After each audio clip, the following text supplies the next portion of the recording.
Are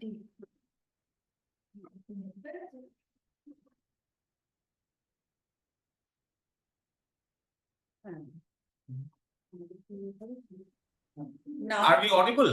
শোনা যাচ্ছে আমাদের? Yes, sir. It is audible, sir. নাম বলুন। Ma'am, my name is Kaustubh Mukherjee. আচ্ছা, এটা কি আপনি এবি গ্রুপে? না ম্যাম, আমি WBCS 2022-এর ডি গ্রুপের জন্য সিলেক্টেড হয়েছি। আচ্ছা আচ্ছা, এডুকেশন আপনার সম্পর্কে একটু আমাদের পরিচয় দিন। ম্যাডাম, আমি কৌস্তব মুখার্জি, আমি রানাঘাট নদিয়া জেলার বাসিন্দা। আমার graduation BA bachelor of arts আমার কমপ্লিট হয়েছে 2012 সালে রানাঘাট কলেজ থেকে। তারপরে আমি ইন্ডিয়ান রেলওয়েতে জয়েন করি। ম্যাডাম, পাশে ছিলাম আমি। আচ্ছা আচ্ছা, আপনার বাড়ি রানাঘাটে? Yes sir. আচ্ছা, বলুন তারপরে আপনি কোন কিছু চাকরি করেন? ম্যাডাম, আমি প্রথমে রেলওয়েজে জয়েন করেছিলাম, তারপরে আমি পিএসসি ক্লার্কশিপ করি দীর্ঘ 8 বছর। এখন তারপরে আমি মিসলেনিয়াস 2019-এ সিলেক্টেড হয়ে অ্যাসিস্ট্যান্ট প্রোগ্রাম অফিসার হিসেবে বিডিও অফিস মানিকচক মালদাতে পোস্টেড। আচ্ছা আচ্ছা, আপনার সার্ভিসের ফার্স্ট প্রেফারেন্স কি? সার্ভিসের first preference madam panchayat development officer. Panchayat development officer. কেন? আচ্ছা, পঞ্চায়েত ডেভেলপমেন্ট অফিসার। আচ্ছা, বুঝলি। আচ্ছা, আপনি যে গ্রাজুয়েশন করেছেন, কি কি সাবজেক্ট ছিল আপনার? ম্যাডাম, আমার বাংলা ছিল, পলিটিক্যাল সায়েন্স ছিল অ্যান্ড সংস্কৃত ছিল। আচ্ছা, বাংলা, পলিটিক্যাল সায়েন্স, সংস্কৃত, খুব ভালো কথা। আচ্ছা, কনস্টিটিউশনে আমাদের আর্টিকেল 1-এ বলা হয়েছে union of states, not federation of states. কেন বলুন তো?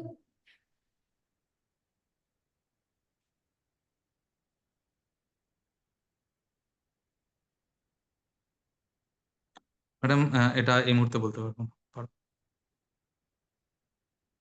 আচ্ছা, কনস্টিটিউশনে আমাদের যে ইয়েগুলো আছে, ল্যাঙ্গুয়েজ গুলো আছে, কত নম্বর স্কেডিউলে আছে? 8 নাম্বার শিডিউলে, 8 শিডিউলে আছে ল্যাঙ্গুয়েজ। কটা ল্যাঙ্গুয়েজ আছে? 22। আচ্ছা, এর মধ্যে ক্লাসিক্যাল ল্যাঙ্গুয়েজ কটা?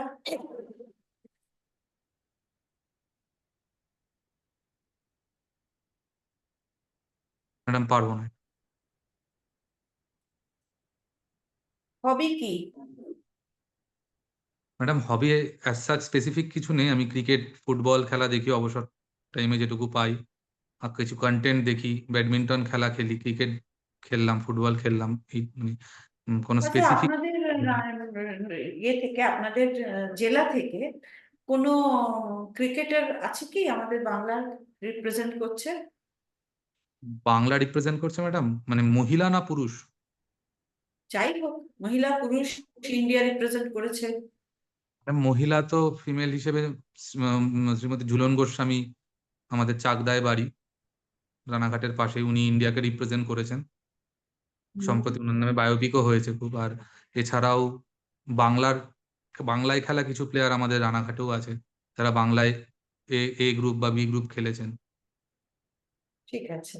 আচ্ছা, ফুটবলে ডুরান্ড কাপের নাম শুনেছেন?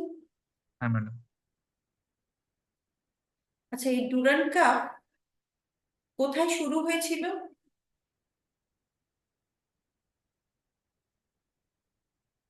ম্যাডাম, এক্সাক্ট মনে করছেন জানি, কিন্তু মাথায় আসছে। এখন আপনি কোথায় আছেন? পঞ্চায়েতে? এখন ম্যাডাম আমি বিডিও অফিসেই পোস্টেড, অ্যাসিস্ট্যান্ট প্রোগ্রাম অফিসার হিসেবে। অ্যাসিস্ট্যান্ট প্রোগ্রাম অফিসার, পঞ্চায়েতে না? না ম্যাডাম, বিডিও অফিসেই পোস্টেড, পোস্টিং এপিও। তো এই যে আমাকে বলুন, আপনি তো এপিও, মানে আপনি নারেগার কাজটার সাথে দেখতেন, তাই তো? স্যার, আমি 2 বছর ধরে জয়েন করেছি, 2 বছর হতে চললো অলমোস্ট। তো এর মধ্যে নারেগা তো বন্ধ রয়েছে ওয়েস্ট বেঙ্গলে, তো অ্যাজ সাচ সেরকম টাচ পাইনি কাজ করা। তাহলে আপনার আপনার এটা নিয়ে বক্তব্য কি? যে মনে করুন, এই যে এটা নিয়ে আপনার কি বক্তব্য, যে এই অ্যাসিস্ট্যান্ট প্রোগ্রাম অফিসারদের কাজ শূন্য হয়ে বেতন নিচ্ছেন, আপনার ভালো লাগছে এটা? স্যার, কাজ শূন্য হয়ে বেতন দিচ্ছে বলতে, কাজটা তো স্যার আমাদের ইচ্ছাতে স্যার বন্ধ হয়নি, আমরা পাচ্ছি না, যেহেতু ওয়েস্ট বেঙ্গলে আর কি কিছু প্রবলেমের জন্য, সেন্ট্রাল অ্যান্ড স্টেটের কিছু প্রবলেমের জন্য কিছু হিসাব কিছু জিনিসের অডিটিং এর প্রবলেমের জন্য কাজটা স্টার্ট হচ্ছে না, ফান্ডিং হচ্ছে না। হাওয়েভার হাইকোর্ট একটা রিসেন্ট ভার্ডিক্ট দিয়েছিলেন স্টার্ট করার জন্য 1 আগস্ট, বাট টিল ডেট কোনো প্রসিডিংস তার হয়নি। তো আমরা স্যার হুম। করার জন্যই রেডি না, আছি। এটার পরবর্তীতে একটা পশ্চিমবঙ্গ সরকার একটা প্রকল্প চালু করেছেন, সেটা কি জানেন? হ্যাঁ sir, Karmashree.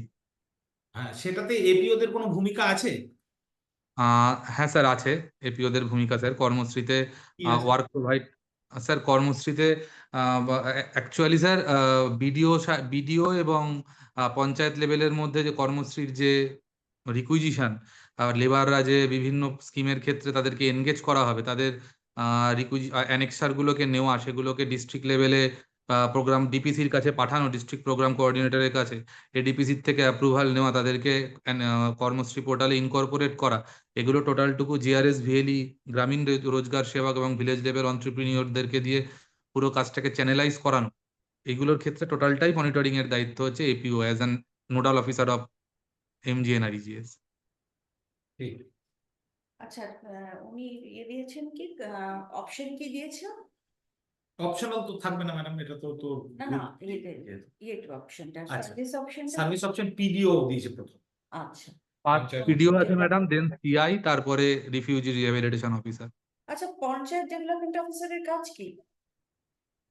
Madam PDO PRI bodies এর সমস্ত স্টাফেদের কাস্টোডিয়ান হিসেবে, মেন কাজ হচ্ছে কাস্টোডিয়ান হিসেবে চাকরি করা, মানে কাজ করা ব্লক লেভেলে।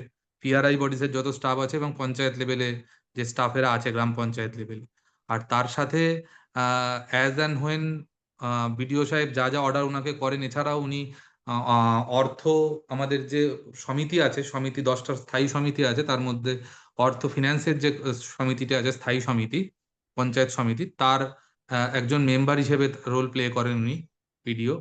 আর পঞ্চায়েত লেভেলের যে কোনো কিছুরই উনি নোডাল হিসেবে পুরো কাজটাকে সুপারভাইজ করেন। আচ্ছা, পঞ্চায়েত থেকে কি কি কাজ করা হয়? পঞ্চায়েত থেকে কাজ, অনেক রকম কাজ করানো হয় মাল্টি ডাইমেনশনাল লেভেলে। স্যানিটেশনের কাজকর্ম করা হয়, এমজিএনআরইজিএস চালু থাকলে এমজিএনআরইজিএস এর কাজ করা হয়। আম, এছাড়াও ট্যাক্সের কাজ করানো হয়, জিপিডিপির প্ল্যান নেওয়া হয়, লোকাল বিভিন্ন রকম ইস্যুগুলোকে রেইজ করা হয়। এখন আমার পাড়া আমার সমাধানের ক্যাম্প চলছে, সেটাকে পুরোটাই চ্যানেলাইজ করানো হচ্ছে। মানে রাস্তা ইনফ্রাস্ট্রাকচার কে রাস্তা দেখে? হ্যাঁ ম্যাডাম। ইনফ্রাস্ট্রাকচার কে দেখে? ইনফ্রাস্ট্রাকচার ম্যাডাম ব্লক লেভেলে জুনিয়র ইঞ্জিনিয়ার আছেন পিএনআরডির, উনি পুরোটা দেখেন। তার সাথে গ্রাম পঞ্চায়েত লেভেলে নির্মাণ সহায়ক আছেন একজন করে প্রতিটা গ্রাম পঞ্চায়েতে, এনএস যারা বলে, তারা under the guidance of junior engineer block level BDO office, ওনারা কাজটাকে এক্সিকিউট করেন। আচ্ছা, বিডিও, ধরুন এরকম যদি হয়, বিডিও আপনাকে একটা কাজ করতে বললেন, কিন্তু সেটাতে আপনি এগ্রি করছেন না, সেটা আপনি কিভাবে ট্যাকল করবেন? ম্যাডাম প্রথমে আমি কাজটা দেখবো যে কাজটা কতটা ফিজিবল করা সম্ভব, লিগালিটির দিক থেকে দাঁড়িয়ে, মোডালিটির দিক থেকে দাঁড়িয়ে, কাজটা কি আদৌ, মানে আমার যে রুলস আছে, পঞ্চায়েতের যে রুলস আছে, অ্যাডমিনিস্ট্রেটিভ যে রুলস আছে, সেই রুলস অনুযায়ী কাজটা করা যায় কি যায় না, সেই অ্যাসপেক্টটা দেখবো। আর সেকেন্ড হচ্ছে এই কাজটা করলে যদি রুলসে সেরকম করে ক্লিয়ারলি কিছু নাও পাওয়া যায়, যদি সেই কাজটা করলে আমার লোকাল লেভেলে কি সেটার প্রভাব পড়বে, বা আমি সেটার জাস্টিফিকেশন কিভাবে দেবো সবার কাছে, আর সেইটা দেখবো। যদি দেখি যে আমার কাছে জাস্টিফিকেশন দেওয়ার মতো কোনো জায়গা নেই, লোকাল লেভেলে সেটার একটা অ্যাডভার্স এফেক্ট পড়তে পারে, তাহলে আমি বিডিও সাহেবকে এটা হাম্বলি বোঝানোর চেষ্টা করবো, স্যার এটা আমার পক্ষে করা পসিবল নয়।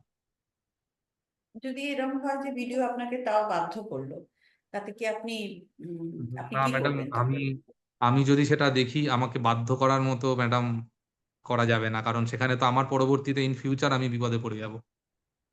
সেক্ষেত্রে সেটা আপনার কি পদক্ষেপ হবে? ম্যাডাম, আমি স্যারকে, বিডিও সাহেবকে, সেক্ষেত্রে যদি উনি ভার্বালি কিছু না শোনেন, সেক্ষেত্রে আমি একটা রিটেন ওনার কাছে যাবো যে আমার পক্ষে কেন এই কাজটা করা সম্ভব না। আপনি বিডিও সাহেবের যিনি ঊর্ধ্বতন অফিসার, তার কাছে কি যাবেন না যাবেন না? না ম্যাডাম, প্রথমেই আমি যাব না। প্রথমে আমি স্যারকেও প্রথমে বলবো ওটা হামলি, যে স্যার আপনি আমাকে একটা রিটেন অর্ডার করে দিন যার বেসিসে আমি কাজটা করতে পারি। স্যার যদি রিটেন অর্ডার দেয় ও, তার মানে receipt রিটেন অর্ডার যদি থাকে, আপনাকে যদি মনে করুন ভিডিও একটা রিটেন দিয়ে দেয় যে এই কাজটা করুন, এবং সেটা অনৈতিক বা তার একটা খুব কুপ্রভাব থাকলে আপনি করে দেবেন রিটেন অর্ডার থাকলে। না না মানে আপনি না না স্যার, থাকলেই হলো, তাই তো? না স্যার, রিটেন অর্ডার দিলে আমার যদি সেটা রুলসের এথিক্সের মানে আমাদের পঞ্চায়েত রুলস এবং অ্যাডমিনিস্ট্রেশনের বাইরে হয়, মানে অ্যাডমিনিস্ট্রেটিভ রুলসের বাইরে, সেটা আমি রিটেন জানাবো ওনাকে। ওনার ওই অর্ডারের রেফারেন্সে, লেটারের রেফারেন্সে আমি সেটাকে রিটেন ওনাকে জানাবো যে কেন ওটা আমার পক্ষে, why I am unable to complete the work. ও, ওকে। আচ্ছা, একটা জিনিস বলুন তো, আপনি রানাঘাটের আপনার যে জিআই ট্যাগ আছে, এরকম আহ, কোনো একটা রানাঘাটের জিআই ট্যাগ পান্তুয়া, রানাঘাটের পান্তুয়া ম্যাডাম জিআই ট্যাগ পেয়েছে খুব রিসেন্ট। আর তার রানাঘাটের অ্যাডজাসেন্ট আছে ফুলিয়ার তাঁতের শাড়িও জিআই ট্যাগ পাওয়া, এবং কৃষ্ণনগরের সরপুরিয়া মানে রানাঘাটের অ্যাডজাসেন্ট এগুলো রিসেন্ট পেয়েছে, সরপুরিয়া সরভাজা জিআই ট্যাগ। ঠিক আছে। ওকে, কিছু বলার না না, ঠিকই আছে, গুড গুড ক্যান্ডিডেট। হ্যাঁ, ক্যান্ডিডেট হয়ে যাবে, হ্যাঁ। আপনার অপশন, আপনার বেসিক সাবজেক্টটা কি ছিল বললেন? পাস। স্যার আমার পাস ছিল, আমি পরে ইকোনমিক্সে মাস্টার্স করেছি, কিন্তু আমি সেটা 2 বছর পরে করেছি, 3 বছর পরে, ফলে আমি সেটা আর আমার শো করছেন না? সার্ভিসের ইয়েতে শো করি না, ইকোনমিক্সে করা আচ্ছা, না ঠিক আছে, কিন্তু আপনাকে আপনার পাস কোর্সের সাবজেক্ট কি কি ছিল? বাংলা ছিল, আর কি বললেন? বেঙ্গলি ছিল, পলিটিক্যাল সায়েন্স ছিল, সংস্কৃত ছিল। হ্যাঁ, তাহলে এই সাবজেক্ট গুলো একটু, যেহেতু অপশনাল থাকবে না, এই সাবজেক্ট গুলো থেকে সংস্কৃত থেকে কিছু জিজ্ঞাসা করবে না, পলিটিক্যাল সায়েন্সটা একটু ভালো করে দেখে নেবেন, বুঝলেন? কনস্টিটিউশনটা একটু ভালো করে পড়তে হবে। ওইটা থেকে কিন্তু জিজ্ঞাসা করবে, কনস্টিটিউশনের একটা কোশ্চেন পারলে ওটা থেকে জিজ্ঞাসা করবে। ফিনান্স কমিশন কত নম্বর আর্টিকেলে বলা আছে? Finance commission 280 sir. 280। আর বেগার খাটানো যাবে না, বেগার খাটানো যাবে না, এটা কত নম্বর আর্টিকেলে বলা? 23 sir, article 23 under fundamental rights, এবং 24 হচ্ছে চাইল্ড লেবার হবে না, গুড গুড, দুটোতেই দেখে। ঠিক আছে, ভালো। হুম, আপনার ইন্টারভিউ কবে? 21 নভেম্বর স্যার। 21 নভেম্বর। ওকে, এখন অনেক সময় আছে, ধীরে ধীরে ভালো করে সুন্দরভাবে প্রিপেয়ার করুন। আরেকটু তৈরি করে আরো যদি একটা দুটো আরো একটা দুটো মক দিলে ভালো। হ্যাঁ, okay okay sir, thank you. হুম, ঠিক আছে। Okay, good, best of luck. Thank you sir, thank you madam. হুম, Thank you. লিভ করে যেতে পারবে।